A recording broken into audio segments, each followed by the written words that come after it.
আসসালামু আলাইকুম প্রিয় অভিভাবকবৃন্দ শিক্ষার্থীবৃন্দ তোমরা আমার সামনে এখন যে প্রশ্নপত্রটি দেখতে পাচ্ছ এটি হচ্ছে class 2 subject English third terminal assessment 2025 Begumganj Noakhali. আমরা যদি আবারও চলে আসি আমার এখানে রয়েছে third terminal assessment 2025 Begumganj Noakhali class 2 subject English. এখানে টাইম দেওয়া আছে 2 আওয়ার্স, মার্কস হচ্ছে 100। আমার এখানে 1 নং থেকে 5 নং পর্যন্ত প্রশ্ন দেওয়া আছে প্রথম পৃষ্ঠায়। আমরা যদি এখানে চলে আসি আমার এখানে প্রথমে রয়েছে 1 নং question, right meaning of the given words any five. Right meaning of the given words, right অর্থ লেখো, মিনিং অর্থ কি অর্থ, অফ দ্য গিভেন ওয়ার্ডস এই যে নিচে ওয়ার্ডগুলো দেওয়া আছে সেগুলো। আমরা এখানে 1 2 3 4 5 6 7 মোট 7টি ওয়ার্ড রয়েছে। আমরা এখানে প্রথমেই রয়েছে circle, student, family, colour, monkey, parents, dear. আমরা এখানে 1 নং কোশ্চেনে বলা হয়েছে write meaning of the given words any five. আমরা এখানে যে 7টি ওয়ার্ড আছে সেগুলোর থেকে যে কোনো 5টি ওয়ার্ডের অর্থ আমি খাতায় সুন্দরভাবে লিখব। এরপর 2 নঙ্গে make sentences with the given words any five. Make sentences অর্থাৎ বাক্য তৈরি করো with the given words, with the given words এখানে বলা হচ্ছে এনি ফাইভ যে কোনো 5টি। আমরা এখানে বলা হচ্ছে মেক সেন্টেন্সেস বাক্য তৈরি করো উইথ দ্য গিভেন ওয়ার্ডস যে ওয়ার্ডগুলো দেওয়া আছে, এগুলো যেগুলো দেওয়া আছে সেগুলো থেকে যে কোনো 5টা। আমরা এখানে প্রথমে রয়েছে নেম, এরপরে রয়েছে মাদার, এরপরে রয়েছে ফার্মার, এরপরে রয়েছে ওল্ড, এরপরে রয়েছে ফ্যামিলি, এরপরে লিভ, এরপর হচ্ছে ইট। আমার 2 নঙ্গে make sentences with the given words, make sentence অর্থ কি বাক্য তৈরি করো যে ওয়ার্ডগুলো আছে সেগুলো থেকে যে কোনো 5টি দিয়ে। এরপরে আমরা চলে আসি 3 number, write the missing words in the blanks from the box. 3 নঙ্গে write the missing words in the blanks from the box. আচ্ছা আমরা এখানে যদি চলে আসি আমার এখানে বলা হয়েছে 3 নম্বর রাইট তো লেখো দ্য মিসিং ওয়ার্ডস, মিসিং অর্থ যে ওয়ার্ডগুলো মিস হয়ে গেছে মানে বাদ পড়েছে, ইন দ্য ব্ল্যাঙ্কস খালি করে, ফ্রম দ্য বক্স এই যে বক্স আছে সেখানে। এখানে 1 2 3 4 5 5টা ওয়ার্ড আছে। এই 5টা ওয়ার্ড ব্যবহার করে আমি কি করব এখানে ফিল ইন দ্য ব্ল্যাঙ্কস করব। আমরা এখানে প্রথমে যে ওয়ার্ডটা রয়েছে এটা হচ্ছে অ্যানিমাল, এরপরে রয়েছে হাউস, এরপরে রয়েছে লিভস, এরপরে রয়েছে লেজ, এরপরে রয়েছে এগস। আমরা যদি এখানে চলে আসি আমার এখানে প্রশ্ন রয়েছে a hen is a domestic dash, it lives in our dash, it dash on grains and insects, it dash eggs, we eat dash. আমার এখানে বলা হয়েছে write the missing word, write তো লেখো মিসিং যে ওয়ার্ডগুলো বাদ পড়েছে, in the blanks from the box এই বক্স থেকে। আবার এখানে যেখানে যে খালি জায়গাগুলো আছে সেখানে আমি কি করব বসাবো। এরপরে যদি আমরা চলে আসি 4 নঙ্গে make the meaningful sentence, make অর্থ তৈরি করো, মিনিংফুল সেন্টেন্সেস অর্থ অর্থপূর্ণ বাক্য। আমরা এখানে একটি টেবিল রয়েছে, আমরা এখানে 4 নঙ্গে বলা হয়েছে মেক 5 মিনিংফুল সেন্টেন্সেস, তৈরি করো 5টি অর্থপূর্ণ বাক্য।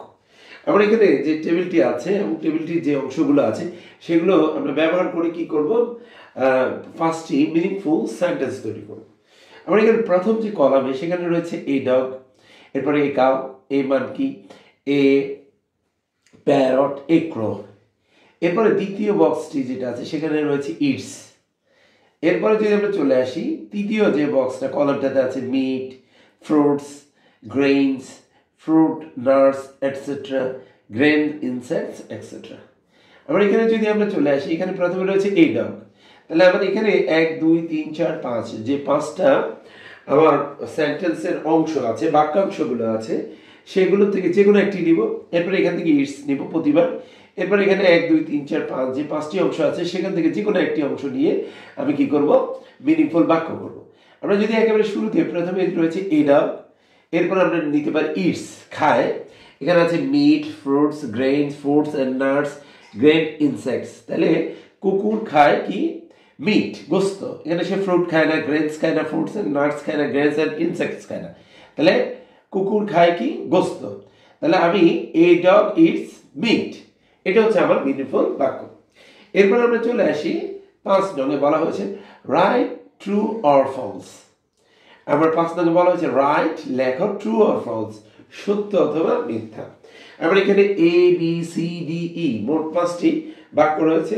এই বাক্যগুলো আমি খাতায় লিখে এর সামনে ট্রু অর ফলস কোনটা সেটা আমি কি করব লিখব। আমরা এখানে এতে বলা হয়েছে the monkey lives in a tree hole. আমার এতে বলা হয়েছে the monkey lives in a tree hole, একটা বানর বাস করে ইন এ ট্রি হোল মানে গাছের গর্তে। বিতে বলা হয়েছে the cow lives in a forest. The cow গরু lives in a forest, lives হয়তো বাস করে ইন এ ফরেস্ট একটা বনে। সিতে বলা হয়েছে the crow lives in a nest. Crow অর্থ কাক, লিভস হয়তো বাস করে ইন এ নেস্ট একটা পাখির বাসায়। ডিতে the parrot leaves in a tree. Parrot অর্থ কি আমার হচ্ছে টিয়া পাখি। দ্য প্যারট লিভস বাস করে ইন এ ট্রি একটা গাছে। ইতে the tiger leaves in A layer. আমরা যদি এখানে চলে আসি, আমরা এখানে 5 নঙে বলা হয়েছে রাইট ট্রু অর ফলস, লেখো সত্য অথবা মিথ্যা অথবা শুদ্ধ অথবা অশুদ্ধ, যেটা আমরা বাংলা করলে ট্রু হচ্ছে শুদ্ধ আর হচ্ছে ফলস হচ্ছে কি হচ্ছে অশুদ্ধ, বা ট্রু হচ্ছে সত্য, ফলস হচ্ছে কি মিথ্যা। আমরা এখানে এ বি সি ডি ই মোট 5টি বাক্য রয়েছে। এই বাক্যগুলো আমি খাতায় লিখে এর সামনে আমি কি করব ট্রু অথবা ফলস যেটা হয় সেটা আমি কি করব লিখব। এরপর আমরা আমাদের প্রশ্নপত্রটির পরবর্তী পৃষ্ঠা চলে আসব। এখানে 6 নঙে বলা হয়েছে rearrange the words to make a meaningful sentence। আমার 6 নঙে rearrange the words to make meaningful sentence any 5।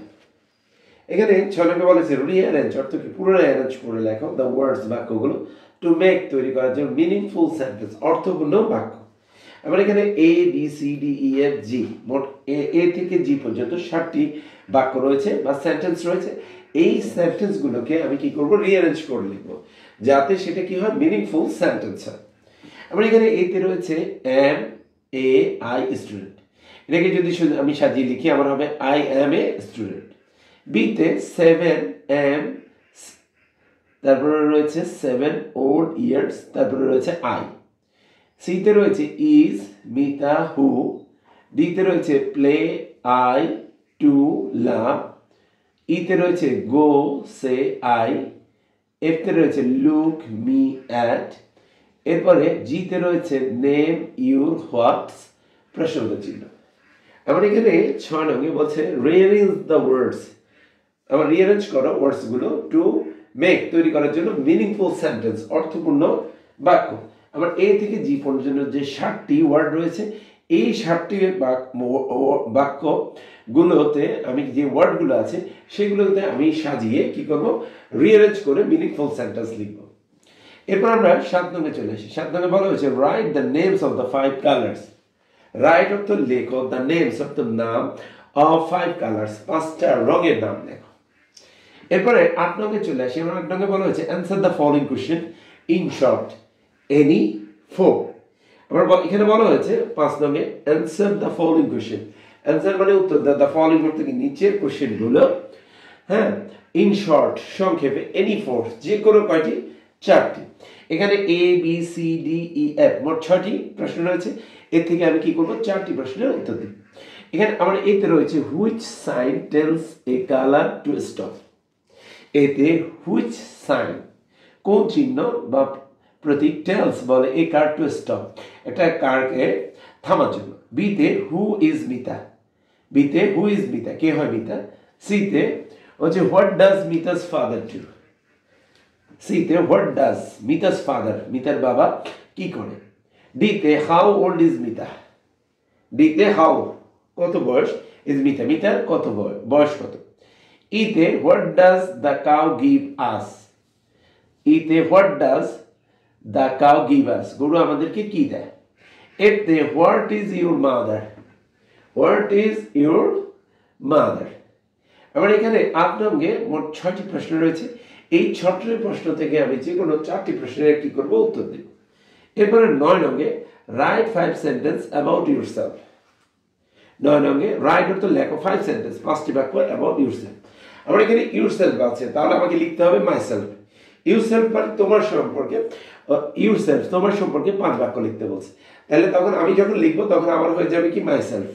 তাহলে আমার এখানে যে রাইট 5 সেন্টেন্স, 5 বাক্য লিখবো অ্যাবাউট ইউর সেলফ, আমি লিখবো কি মাই সেলফ, এবং এটা আমি কি করবো কম্পোজিশন আকারে লিখবো, এবং উপরে লিখবো আমি কি মাই সেলফ। প্রিয় শিক্ষার্থীরা, আমরা যদি একটু লক্ষ্য করি, আমরা এখানে যে প্রশ্নটি রয়েছে তৃতীয় প্রান্তিক মূল্যায়ন 2025 দ্বিতীয় শ্রেণী, এখানে 1 নং থেকে 9 নং পর্যন্ত প্রশ্ন রয়েছে। আমরা এখানে যে প্রশ্নপত্রটি রয়েছে সেখানে আমাদের যে সিলেবাস আছে, সিলেবাসের আলোকে প্রশ্নপত্রটি প্রণয়ন করা হয়েছে।